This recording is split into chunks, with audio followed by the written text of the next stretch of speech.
Boa tarde, ouvintes. Está começando mais uma edição do nosso canal INAC, trazendo os principais fatos do Brasil e do mundo, sempre com análise de nossos especialistas. E hoje eu recebo quatro ilustres convidados: Laura Barros, procuradora e conselheira do INAC. Carlos Simões, advogado e conselheiro estadual da OAB São Paulo. Daniela Veltri, advogada especialista em direito processual e diversidade racial. E Odilon Guedes, economista e presidente do Corecon. Muito bem-vindos a todos. Como vai, Laura? Tudo bem, Miné? Tudo bem? Boa tarde a todos. Sempre um prazer estar aqui com vocês. Quem nos acompanha aí também à distância, já ansiosa aí pelas discussões que teremos hoje. Carlos Simões, muito bom dia, bem-vindo. Bom dia, boa tarde, Miné. Tem aquela discussão sobre a hora do almoço, já almoçou, se não almoçou, a É gente verdade, costuma ficar na dúvida, mas enfim, bom dia, boa tarde a todos, para quem já verdade. almoçou e para quem não almoçou. É um prazer estar com vocês aqui, Daniela Veltri, Laura de Barros, doutora Odilon Guedes. Ansioso aqui também para os debates e é sempre muito enriquecedor estar com vocês. Muito obrigado pelo convite mais uma vez, Miné. Muito bom. Também comigo, Daniela Veltri. Como vai, Daniela? Muito bem-vinda. Olá, Miné, olá, meus colegas de bancada, olá a todos os ouvintes. Muito obrigada pelo convite. Prazer novamente estar aqui. E boa tarde ou bom dia para quem nos ouve. Odilon Guedes, que é nosso companheiríssimo. Muito bom dia e boa tarde, né? Boa sugestão do Carlos. Boa tarde, Minel. Agradeço o convite para participar novamente do programa, que é extremamente importante. Cumprimentar as doutoras Laura, Daniela e o doutor Carlos. E vamos começar o nosso primeiro bloco. Vamos falar sobre o 10º chefe de Estado do mundo condenado por tentativa de golpe de Estado, o ex-presidente Jair Bolsonaro. O levantamento foi feito pelos pesquisadores Luciano Ros e Manuel Guerri, da Universidade de Pisa, que mapearam 186 condenações de 128 líderes em 69 países, considerando apenas sentenças de justiça nacional. Além de Bolsonaro, apenas Surat Uzunov, do Azerbaijão, em 1999, fracassou em sua tentativa de usurpar o poder. Laura, do ponto de vista institucional e jurídico, o que significa para o Brasil integrar essa lista? O julgamento do STF foi um marco para a democracia ou ainda é cedo para dizer isso? Bom, Miné, eu acho que não tem dúvida de que realmente a gente está falando aí de um marco para a gente, algo que a gente precisava enquanto país. Eu não tenho dúvida de que as instituições brasileiras funcionaram e vêm funcionando muito bem, claro.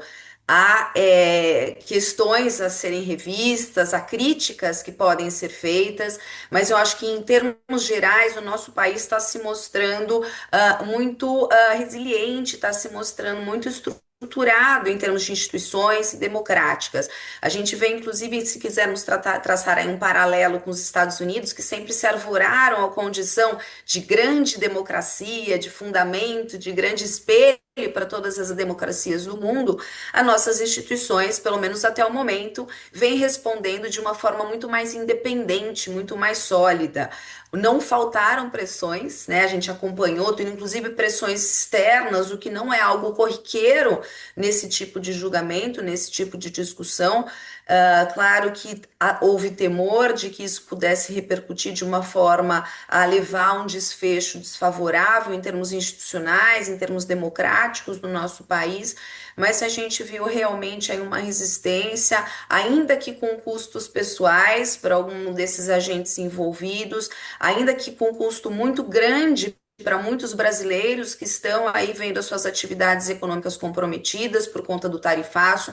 Muita gente já perdeu, muita gente ainda vai perder os empregos por conta disso, mas de uma certa forma o balanço geral é que em termos institucionais pudemos manter a nossa independência e tomar a decisão conforme a liberdade ali de decisão dos ministros, inclusive com voto divergente, surpreendente, bastante longo, mas que vem, sobre um certo aspecto, também a trazer talvez uma maior legitimidade para esse julgamento.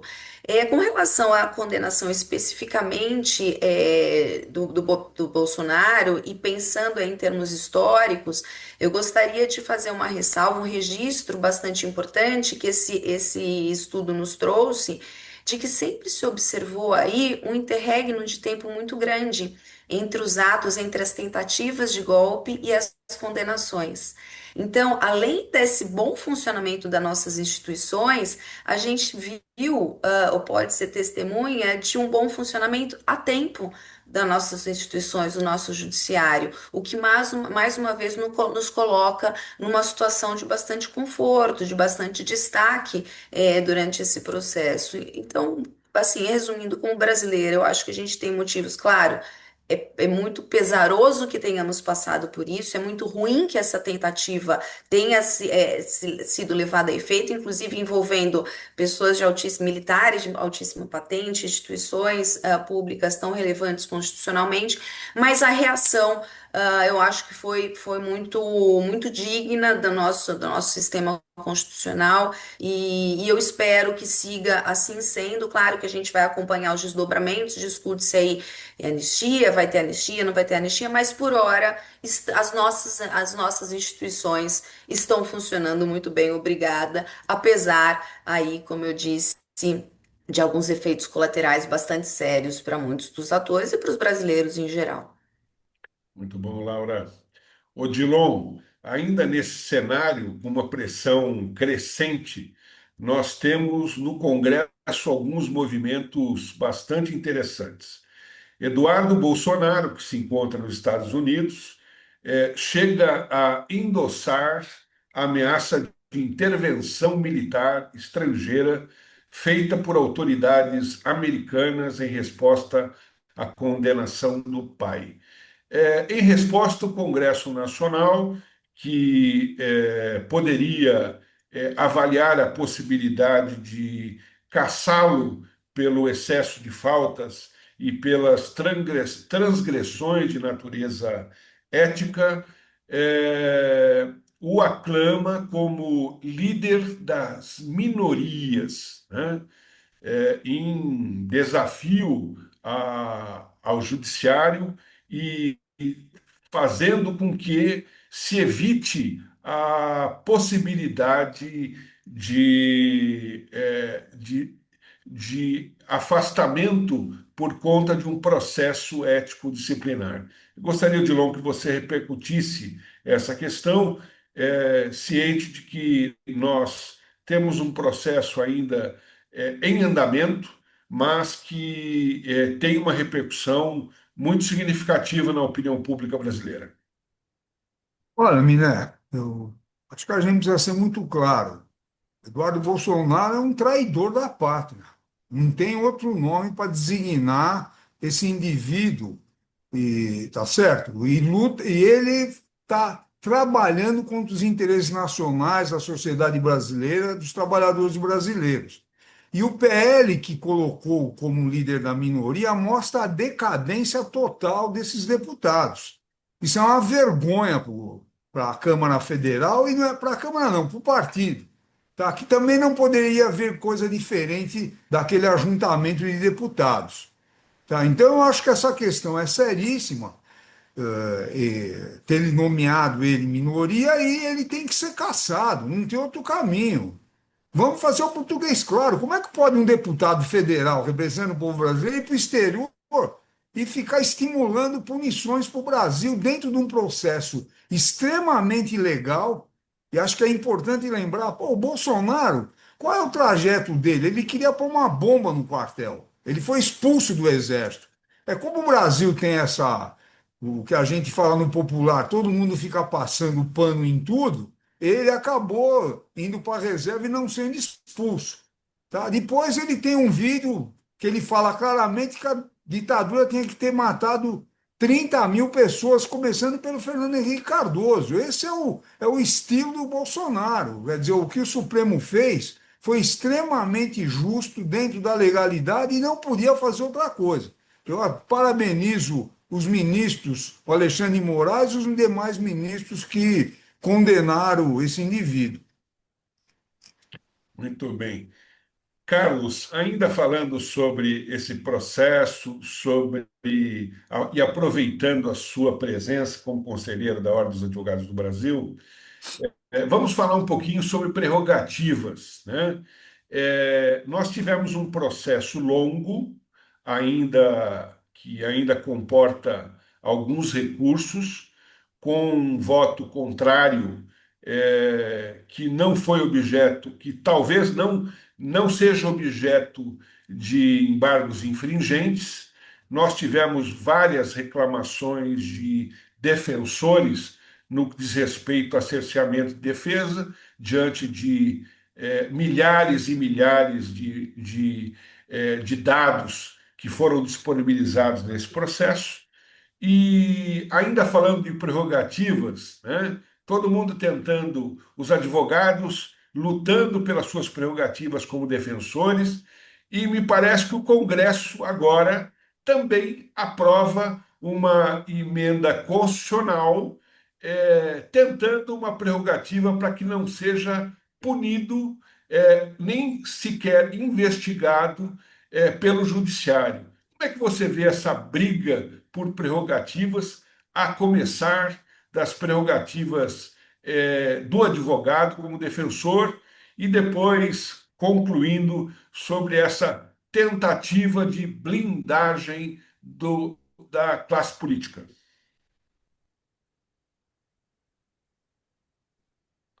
Carlos, você está mutado. Me desculpe. Né, agradeço a pergunta, uma pergunta difícil, mas tenho visto, né, vi todo o debate em torno do processo do Jair Bolsonaro, a qual tenho uma certa resistência, não contra o julgamento, e sim contra o duplo grau de jurisdição, que acredito, e tudo que a gente vê e estuda nos bancos acadêmicos, ele não foi respeitado com relação ao duplo grau de jurisdição. Não estou dizendo quanto à pena que ele sofreu, simplesmente foi um detalhe ali que os advogados e a prerrogativa entende que isso poderia ter sido cumprido, né?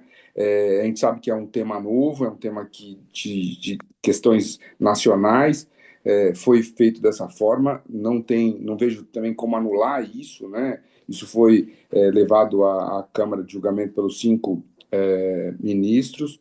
Tivemos um voto divergente, muito importante o voto divergente, que ali falou muito sobre prerrogativa do advogado, sobre essas provas, como elas foram conduzidas, mas isso foi rebatido, temos áudios, enfim, eu acho que não cabe muito aqui discutir essa decisão que tem como pacífica, vamos dizer assim. O que faz o advogado ficar ou reclamar, vamos dizer assim, num bom português, é que os recursos agora são muito limitados. Então, toda vez que a gente tem alguma cláusula pétrea, que são os direitos fundamentais da Constituição, onde ele se limita, o advogado vai surgir contra isso, né? Vai falar que isso não está correto. Então, acho que pauta muito em cima disso essa questão do julgamento do Bolsonaro.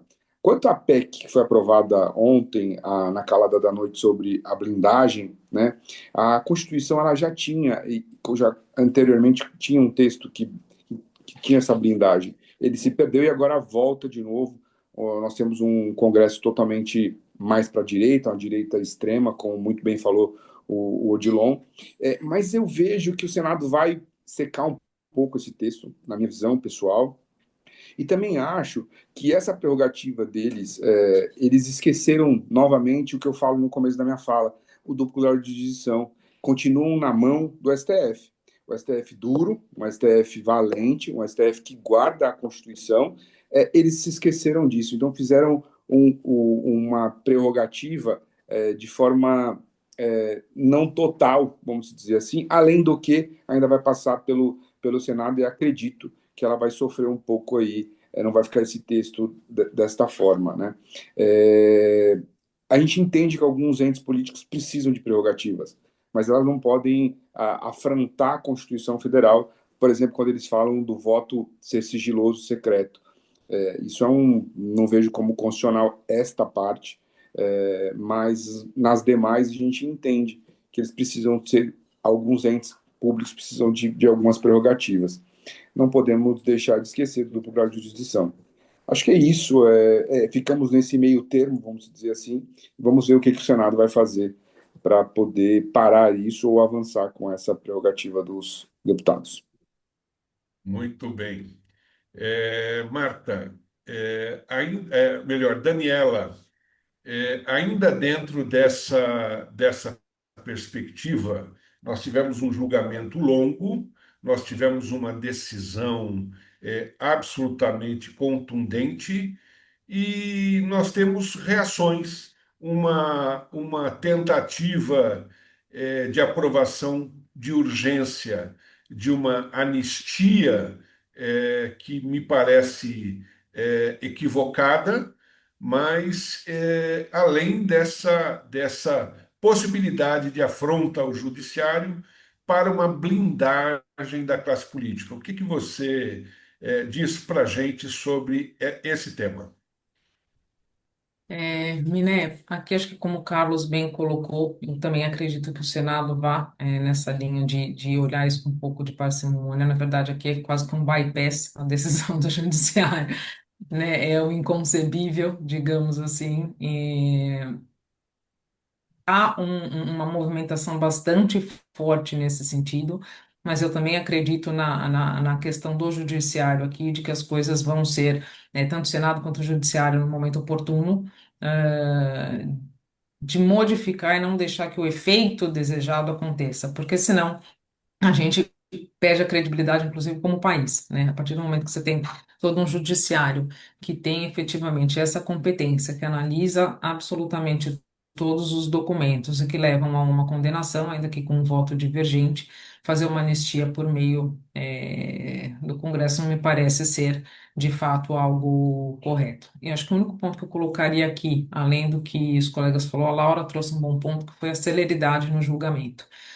Gostaria muito que essa celeridade no julgamento, porque é um julgamento que ele traz uma questão de vimos o que você fez, julgamos o que você fez, e tem, obviamente, o caráter punitivo e corretivo, mas que essa mesma velocidade fosse usada para tantos outros crimes de corrupção que assolam o nosso país, seja a direita, a esquerda, do meio, de cima ou de baixo. Mas o brasileiro precisa de uma resposta mais contundente. É dinheiro que se desvia, e é dinheiro que não vai para a educação, que não vai para a saúde pública, e a gente fica num círculo vicioso.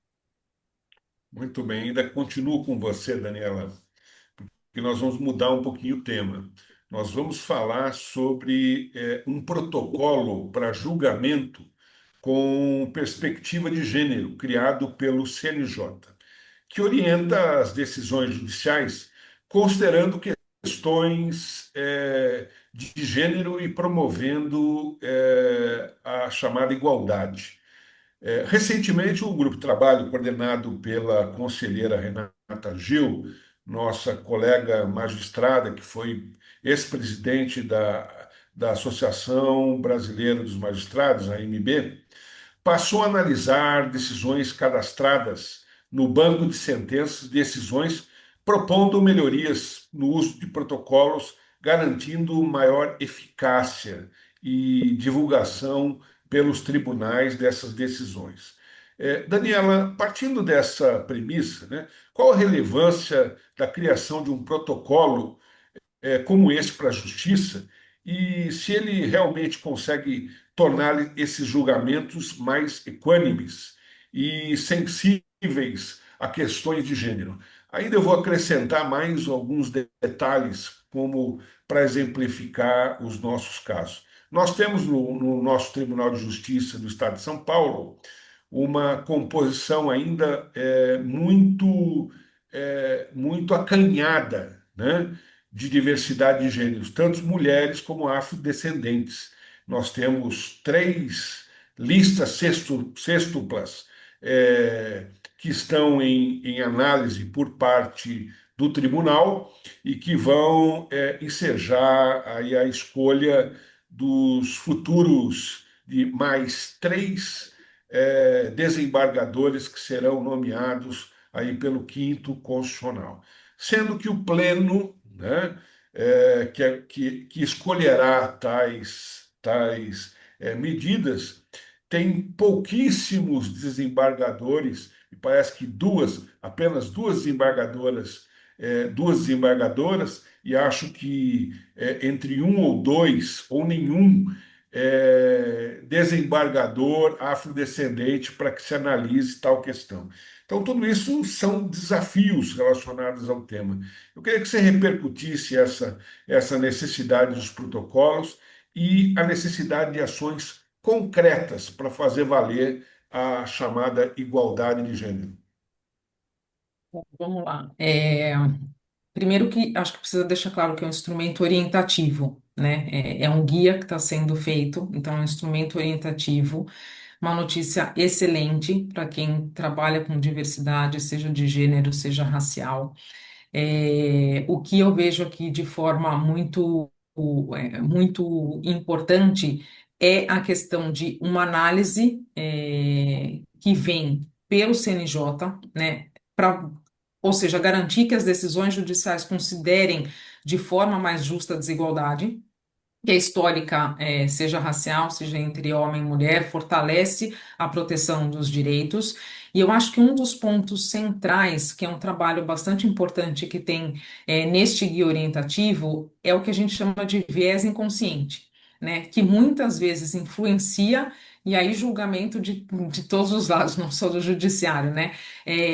Sem que a pessoa tenha consciência de que existe aquele viés, até por isso que ele é chamado de viés inconsciente, e que acaba sendo fundamental para que a população tome conhecimento, principalmente os julgadores tomam conhecimento e façam com que eles, tendo conhecimento de quanto esse viés impacta, a gente comece a trabalhar muito mais em decisões que sejam ainda mais imparciais, livres de estereótipos e preconceito, porque o que está muito aqui por trás é um preconceito que a gente tem conscientemente, né? Isso é bastante trabalhado na iniciativa privada, a gente vê isso de uma forma bastante forte, trabalhada em grandes empresas que têm grupos de diversidade, como que você identifica viés inconsciente, seja por meio de contratação de pessoas, né? Isso é bastante trabalhado na parte de RH, seja na parte, por exemplo, de política de crédito. Então, você trabalha o viés inconsciente de uma forma bastante importante, deixando mais claro aonde que ele interfere, e isso é bastante importante também no judiciário, trazendo uma forma de igualdade em relação aos julgamentos, né? Quanto à composição, do judiciário, a gente tem que olhar do ponto de vista histórico, é algo que vem crescendo.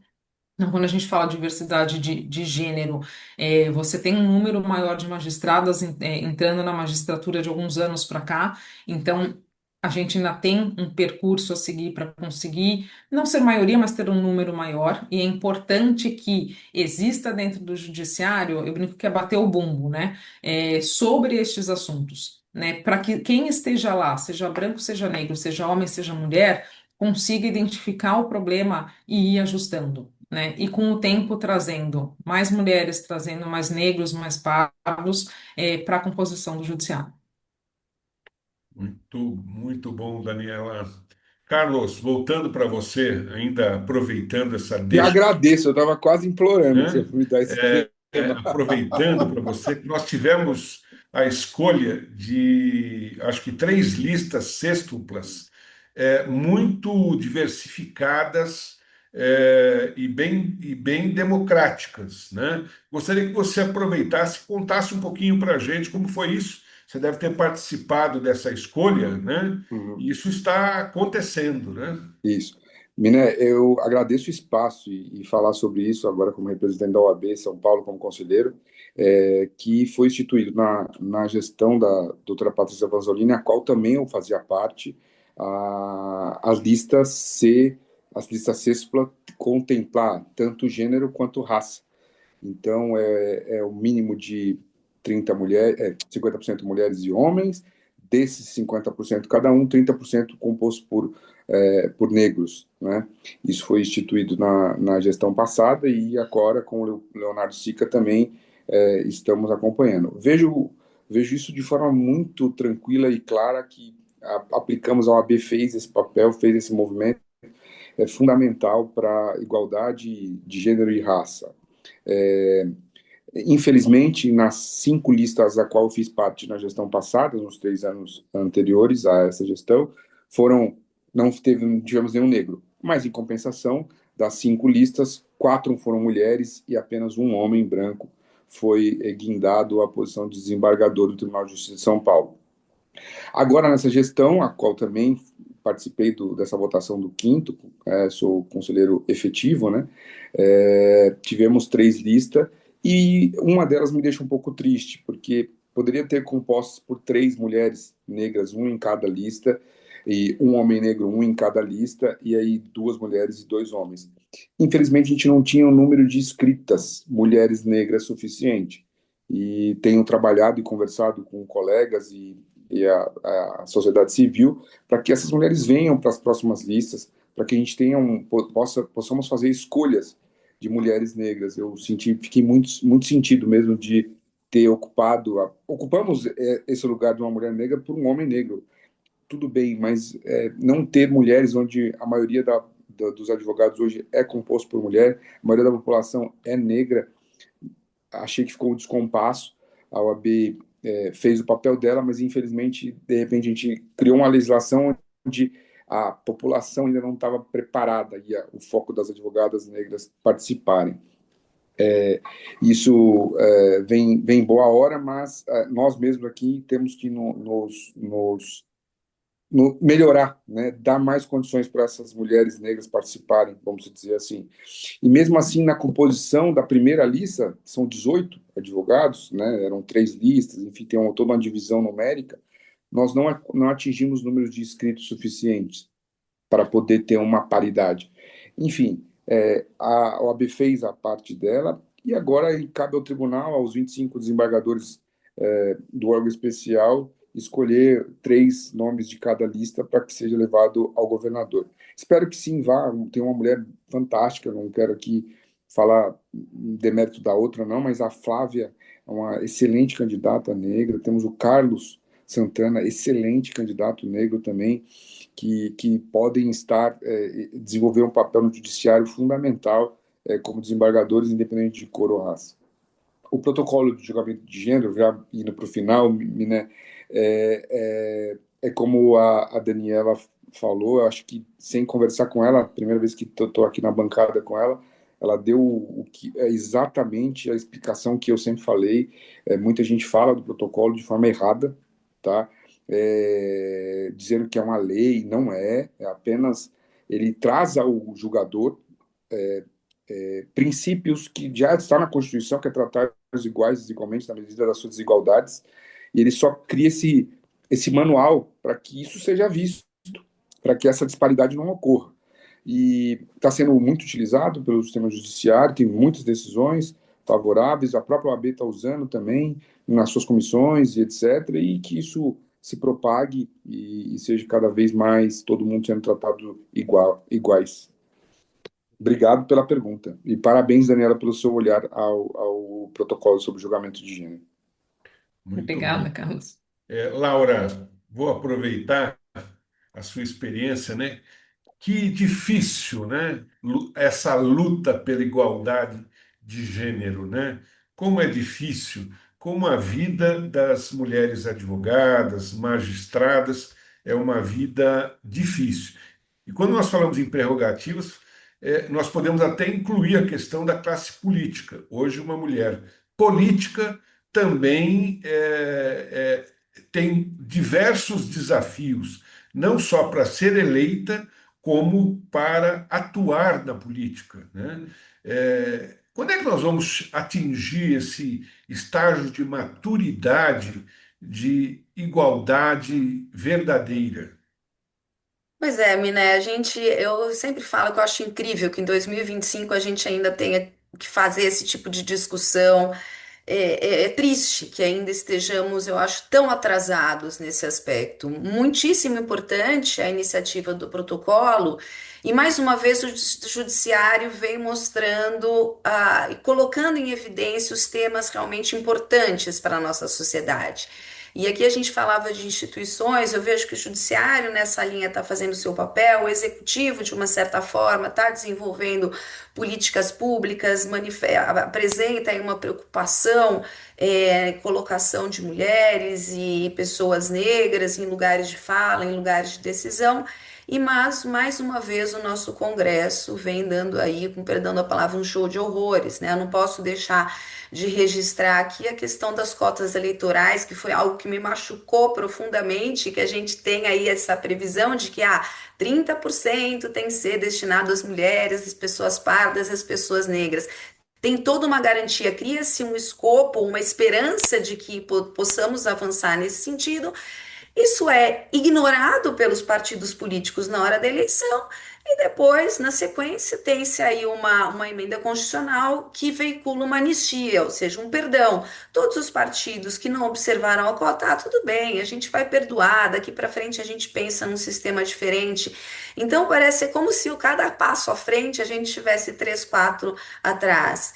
E fazendo também o link, né, com essa questão da anistia que de novo está em pauta hoje. Ou seja, está virando uma rotina do nosso Congresso Nacional simplesmente criarem, quando lhe é conveniente, né, quando é conveniente para aqueles parlamentares, que as normas por eles estabelecidas para todos os cidadãos, em circunstâncias específicas, sim, sejam simplesmente tiradas de incidência, não possam incidir sobre algumas pessoas.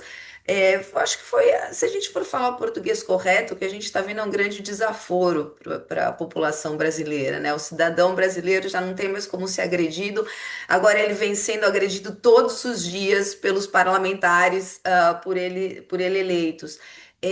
A gente precisa de alguma forma se posicionar, porque se ficar essa rotina, se entrar na rotina do nosso país, essa anistia a todos que tenham cometido, inclusive, crimes, que é o que está se pretendendo, a gente vai ter aí oficialmente um país governado por bandidos, né? Vamos pensar, a gente acabou de assistir esse atentado horroroso, com a morte daquele delegado lá na Praia Grande. Quem garante que os mandantes ou que as pessoas que executaram não vão estar aí concorrendo a uma eleição com muito dinheiro para injetar numa campanha para se eleger e nunca mais vão ser processados por isso? Então é esse tipo de país que esse Congresso está trazendo. E daí eu gostaria, Miné, se você me dá licença, de conclamar a todas as pessoas que estão nos assistindo que a gente precisa, como cidadão, se posicionar. Então, lembrando que o Senado Federal está aberta lá no e-Cidadania, é uma consulta pública para todos os cidadãos brasileiros se posicionarem quanto à aprovação da anistia, sim ou não. A gente está bem apertado o que a gente está vendo ali. Seria muito importante que todo cidadão brasileiro pegasse seu celular, enquanto está numa fila, entra ali e se posiciona, para que a gente tenha pelo menos uma noção da legitimidade das decisões que estão sendo tomadas nesse aspecto especial com relação à anistia. E lembrando também que agora no próximo domingo, dia 21 de setembro, a gente vai ter uma manifestação na Paulista relacionada à PEC da anistia e a questão da anistia e a PEC da blindagem, que está sendo por muitos chamado de PEC da bandidagem, né? Eu acho que não sem motivo. Então, para lembrar aí da importância do papel da sociedade civil, que a gente é um ator que não pode ficar omisso nesse momento tão decisivo do nosso país. Muito bem, Laura. Odilon, eu sempre passo as pimentas para você. Você que já teve bastante experiência política, já ocupou funções na área política, tem bastante experiência, já conviveu com muita coisa. Hoje nós temos essa questão envolvendo essa falta de igualdade, né? A criação dos protocolos e parece que a contramão da história, que é a classe política lutando por maiores prerrogativas e por blindagem, né? Aí eu pergunto, a classe política está na contramão da história? Ou seja, você que já conviveu com tudo isso, né? O que que você diz para a gente a respeito disso? Infelizmente, a maioria da classe política hoje que está na Câmara Federal é contra os interesses da sociedade brasileira, das mulheres, dos negros, tá certo? Isso é só acompanhar os discursos e as tentativas de aprovações de leis.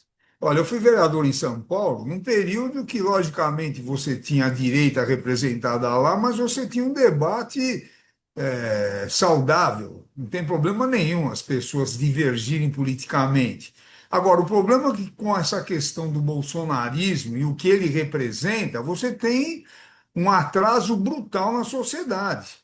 Quer dizer, então, o bolsonarismo representa o quê? Total discriminação em relação às mulheres, tá certo? Em relação às minorias da sociedade, LGBTs, etc. E isso acaba se refletindo na Câmara Federal, para pegar esse exemplo, que acabou de aprovar aí uma lei que vai permitir, que lógico que tem muito bandido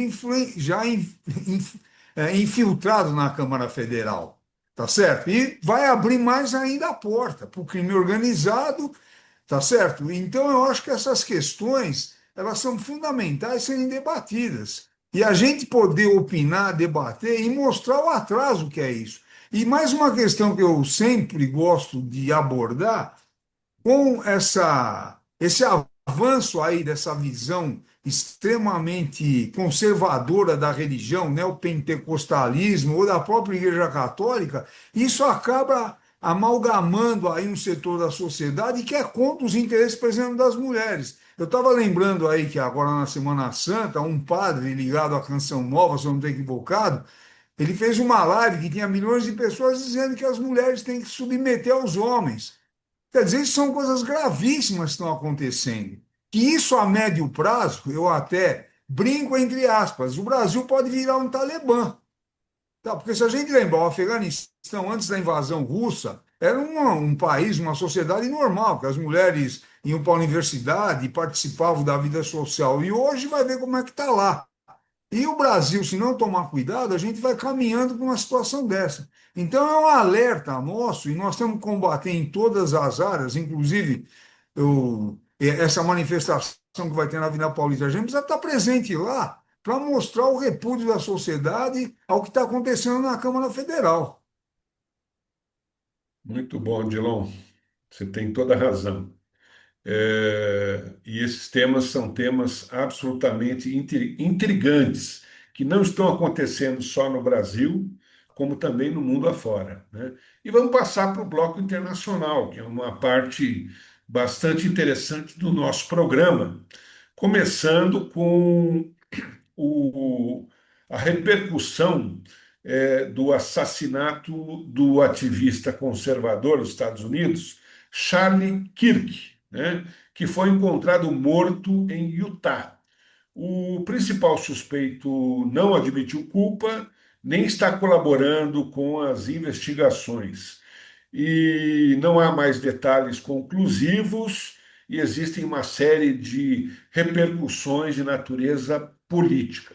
Nós tivemos, do outro lado, também uma situação bastante curiosa. Você estava falando sobre os evangélicos pentecostais. Nós tivemos um discurso de um pastor negro norte-americano, Howard Johnson Wesley, numa pregação aos fiéis que viralizou nas redes sociais e simplesmente desmascarando essa cínica empreitada, dizendo que não é porque o camarada foi brutalmente assassinado, e isso é reprovável, né, que ele teria virado santo, né, diante de situações onde ele pregava conservadorismo, discriminações, entre outras questões. Então, nós temos um mundo absolutamente, parece que andando de ré, né?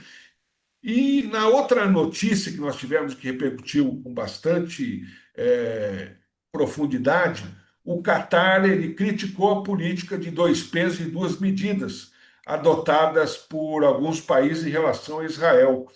E por conta de um ataque realizado em seu território, pediu a imposição de sanções internacionais. A posição qatariana gerou diversas reações da comunidade internacional, entre críticas a apoio à soberania israelense. Eu vou passar essa pimenta para o Carlos, né? Carlos, como é que você vê a postura do Catar diante dessas ações de Israel? E o que nós podemos dizer e entender sobre o caso do Charlie Kirk, né? Diante de situações envolvendo questões de natureza ideológica e tensões políticas atuais nos Estados Unidos, onde o governo central tem aproveitado, né, dessas questões de natureza conservadora e, em nome da liberdade de expressão, defender situações que regridem com os costumes ocidentais. Eu gostaria que você repercutisse isso. Miné, obrigado pelas as duas colocações. Eu vou começar primeiro pela questão dos Estados Unidos, que é o suspeito da morte de Charles Kirk. É, Toda vez que tem uma repercussão muito grande nos casos de rumores, é, vira, fica muita gente falando internacional, enfim. O que a gente não pode perder que sobre soberania dos países, inclusive a Constituição americana permite o silêncio, né? Eu sei que é um caso que todo mundo queria se desvendar, quer ele preso o mais rápido possível, inclusive o promotor de justiça lá falou que vai seguir o rito da pena de morte para ele, onde é um rito totalmente diferente, demorado, inclusive, onde as provas são analisadas e reanalisadas novamente. O fato dele estar em silêncio e todo esse clamor público, nós não podemos abandonar o devido processo legal. Ele tem que passar, sim, pelo devido processo legal. Isso são normas internacionais que devem ser seguidas, independente de quem seja, com todo respeito, como o Bolsonaro, como o Lula passou, como qualquer outro em qualquer país venha a sofrer um processo. Então, acho que é primordial que essas premissas não sejam invadidas em nenhum país. Então, lá, ele fez o que fez, quer manter-se o silêncio, se for uma instrução do advogado, vamos respeitar, vamos colher essas provas, tantas outras que o processo penal exige que se tenha essas provas. Colher essas provas, vai para um julgamento, o banco dos réus vai ser condenado à pena de morte ou não, à prisão perpétua ou não, enfim, dentro da legislação do país. O fato que hoje repercute muito na comunidade internacional é o fato de ele estar em silêncio. A Constituição americana nos permite que ele fique em silêncio. E vamos seguir e acompanhar isso de perto, porque é um assassinato, como bem falou o pastor, ele não é santo, não vem a ser santo, todo mundo aqui pode ser julgado, mas que seja julgado com o devido processo legal. Com relação ao Catar, agora, que é a sua primeira pergunta, eu pedi permissão para inverter. O Catar, ele quer a soberania e que todos sejam tratados de formas iguais. O que está muito se falando hoje nessa questão internacional é que alguns países, quando tem alguma intervenção na área militar ou de guerra, eles são tratados ou as penas são de maneira diferente. De verdade, eu vejo isso de forma muito clara. A Rússia, os Estados Unidos, a China, dependendo do poder ibérico, eles fazem algumas barbaridades e a ONU não consegue ser tão incisiva ou tão punitiva como é com outros países. Então, eu acho que a fala do Catar, com todo respeito, está correta nesse sentido de que as organizações internacionais, a soberania nacional, os direitos humanos, humanitário, a proporcionalidade tem que ser aplicada aos países de forma iguais, independente do poder bélico que eles têm. Então, acho que essa reclamação vem no momento oportuno, guerras ou mini-guerras, vamos dizer assim, aparecendo em tudo que é lugar, ataques e reataques. A gente sabe que tem um código de guerra internacional que deve ser seguido, aviso aos civis, retirada dos civis, a devolução do ataque tem que ser proporcional ao ataque que você sofreu, e isso está se perdendo um pouco, e é perigoso, a gente tem que ficar atento com relação a isso, e aos direitos humanos. Não vou parar de falar isso, porque toda vez que tem um excesso, a gente se depara com os direitos humanos são retirados. E aí acontece o que está acontecendo aí com essas guerras. Muito bem. Eu vou aproveitar a presença da Daniela aqui e repercutir as frases do pastor Howard Johnson Wesley, né, dizendo o seguinte: Charlie Kirk não merecia ser assassinado, mas eu estou farto de ver bandeiras da América a meio mastro, chamando esta nação para honrar e venerar esse homem, que era um racista sem remorso e que passou a vida inteira semeando a divisão e o ódio nesta terra. Aí ele continua: eu posso abominar a violência que tirou sua vida, mas eu não tenho como comemorar como você escolheu viver. Daniela, frases muito fortes relacionadas a isso.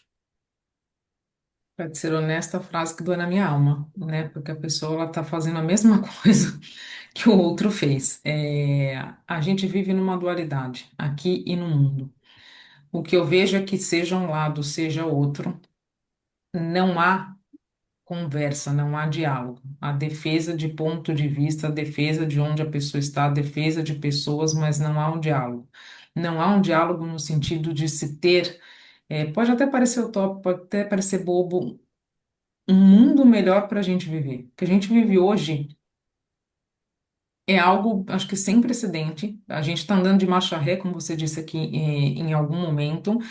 E o que mais me preocupa é que a dualidade ela é fomentada. Ela é fomentada nas mídias, ela é fomentada quando você olha TikTok, Instagram, etc, etc. E quando as pessoas se opõem, elas continuam fomentando a dualidade, né? Então, uma frase como essa, na minha humilde opinião, merece também uma condenação de algum tipo, né? Porque converse, dialogue, não vejo esse tipo de incentivo. Ah, tudo bem, não merecia ser morto, mas também meio que bom, né? Que bom que foi morto. Não, não se comemora a morte de ninguém. Você pode ter ideias diferentes. Enquanto o ser humano não aprender a debater ideias e chegar num senso comum que seja bom para todos, a gente vai viver nisso e você não vê efetivamente o desenvolvimento humano. Que eu olho hoje para o ser humano me parece um retrocesso e não um avanço. Muito bom. Vamos aproveitar a presença de todos e tentar falar cada vez mais sobre os temas. E o Brasil está sendo assim um esteio, né, de notícias, né? Nós tivemos uma pesquisa recente do Ministério da Educação que revelou que quase metade dos alunos da oitava e do nono ano da rede pública não se sentem em um ambiente seguro na escola. O levantamento mostra que, à medida que os estudantes avançam de idade, cai a percepção de acolhimento e confiança nos adultos da escola. Por exemplo, enquanto 75% dos alunos de sexto a sétimo ano dizem ter pelo menos um adulto de confiança, esse índice cai para 66% para os alunos de oitavo e nono ano. Da mesma forma, a sensação de acolhimento despenca de 58% para 45%. Olhem a falta de confiança e a descrença, né? Laura, como é que se avalia esse impacto desses índices na aprendizagem e desenvolvimento social dos adolescentes? E que medidas nós poderíamos adotar para que a escola se tornasse um ambiente mais seguro, acolhedor e estimulante? Homem, é muito triste, né? Esses dados aí nos acendem aí uma luz vermelha, até porque eu acho que eles são muito reflexo da sociedade que a gente vive, né? Muito difícil a gente querer destacar a questão das escolas, principalmente nesse caso as escolas públicas, do contexto social em que vivemos. A gente assistiu aí há pouco tempo a aterrorizante episódio de uma menina que foi massacrada, apanhou a ponto de morrer numa escola porque se negou a beijar um coleguinha, né? Então a gente vê aí reprodução de cenas muito violentas, muito sérias, que estão aí pipocando no nosso dia a dia, transportadas para as nossas escolas. não é inventar roda. Eu acho que isso já foi debatido tanto, já foi tão dito, a importância de políticas públicas sérias e efetivas para a educação. A gente tem que ter atrativos para que essas crianças vão até as escolas e que elas permaneçam na escola ao longo da sua vida. Que não esteja, que a gente precisa baixar esses índices de abandono, porque muitas vezes os pais não têm com quem deixar as crianças, não tem como organizar a situação da família, precisa colocar um filho adolescente para trazer dinheiro para casa. Então é uma questão absolutamente complexa que precisaria ser pensada com muito cuidado e com a participação, uma vez mais, da sociedade. A gente tem aqui em São Paulo, na Prefeitura de São Paulo, iniciativas muito interessantes, que têm relação, por exemplo, à merenda das crianças. Então, é muito difícil que a prefeitura fiscalize todas as unidades escolares para ver se a alimentação está sendo fornecida a contento. Então, desenvolveu-se um aplicativo no celular, qualquer pessoa, qualquer mãe, pai podem baixar e vão ali relatar, inclusive por meio de fotos, é possível fazer isso no dia a dia, algum tipo de desagrado com relação à merenda que está sendo, ou se de repente estão fornecendo salsicha, ou não é aquilo que estava previsto. Esse diálogo é muito importante, esse envolvimento de todas as pessoas é muito importante, mas é claro, as pessoas não vão ter condições de se dedicar a isso enquanto tiverem que acordar às 4 da manhã para sair de casa, passar o dia correndo, organizar o dia da família, voltar às 11 da noite para, enfim, dar conta de tudo. É um problema muito, muito sério, mas que eu acho que está inserido em toda essa discussão do nosso contexto social e da tristeza, da falta de confiança nas instituições, não é só instituições de ensino. Se a gente pegar as pesquisas do Latino Barômetro, por exemplo, do ano passado, a confiança no judiciário e nos partidos políticos, que são instituições fundamentais de qualquer democracia, estão lá embaixo, estão abaixo da igreja, estão abaixo da presidência, estão abaixo da mídia. Então, a gente precisa realmente repensar qual é o papel do Estado e como esse Estado vai efetivamente se comunicar com as crianças, com os adolescentes e com essas famílias, para que realmente eles vão à escola e criem nessa escola um ambiente, uma prorrogação desses lares, né? Não é simplesmente um depósito de crianças que estão ali com professores mal remunerados, que está com problemas pessoais, mentais. A gente vê muito isso na Prefeitura de São Paulo. Então, é atentar para esses dois lados, para as famílias e para essas crianças e adolescentes, e também valorizar e olhar com cuidado para os profissionais que estão ali no dia a dia, muitas vezes em situações até de exposição de risco. A gente vê facções que estão ali dentro da escola, ou chantageando, ou oprimindo, ou trazendo situações realmente de muito perigo para essas comunidades. É muito complexo, mas eu acho que pensando com calma e com ação coletiva, a gente consegue caminhar. Daniela, eu vou aproveitar a sua presença e relembrar uma frase, né? Nós temos problemas de exemplos, né, de adultos em relação aos adolescentes, e eu acabei de me recordar de uma frase antiga que dizia o seguinte: os maus não são bons porque os bons não são melhores. Será que está acontecendo isso? Será que os nossos adolescentes perderam a confiança e o paradigma nos seus adultos que não são tão bons? Boa pergunta, Miné. Eu acho que a Laura colocou aqui muito bem, né? Para mim, um país que não investe em instrução, não é nem educação, porque eu acho que a educação é que vem de casa, né? É instrução da população, a gente vive num círculo vicioso. Então, quando eu olho um pouquinho disso, sim, a minha resposta para isso é sim, né? Existe uma parcela dos adultos que, de fato, eles passam a não ser exemplo. Posso parecer aqui mais velha, mas pais, avós, tios, primos mais velhos, sim, serviam como exemplo, seja para trabalhar, seja para a escola, enfim. Mas a hora que você vê uma reportagem como essa, que a escola passa a não ser um lugar seguro, você tem duas vertentes, né? Uma que é de segurança pública, que é do nosso país, está precária, extremamente precária. Até tem mais um assunto nisso que acho que reflete um pouco do que eu estou falando. E tem a questão de, quando eu olho isso, eu vejo algo que se não é seguro, uma parcela desses adolescentes podem não estar indo para a escola. Outro dia eu estava lendo uma reportagem sobre a redução do nível do QI do brasileiro.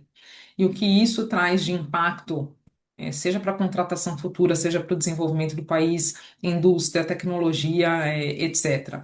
Então, me preocupa duas coisas: a falta de investimento em infraestrutura em educação, a falta realmente de modelos a seguir. Acho que a gente teve uma inversão aqui, e de verdade, sem qualquer discussão sobre conservadorismo ou não, mas eu acho que existem alguns pilares que são necessários para a educação de uma criança, de um adolescente, e que estão se perdendo, no tempo.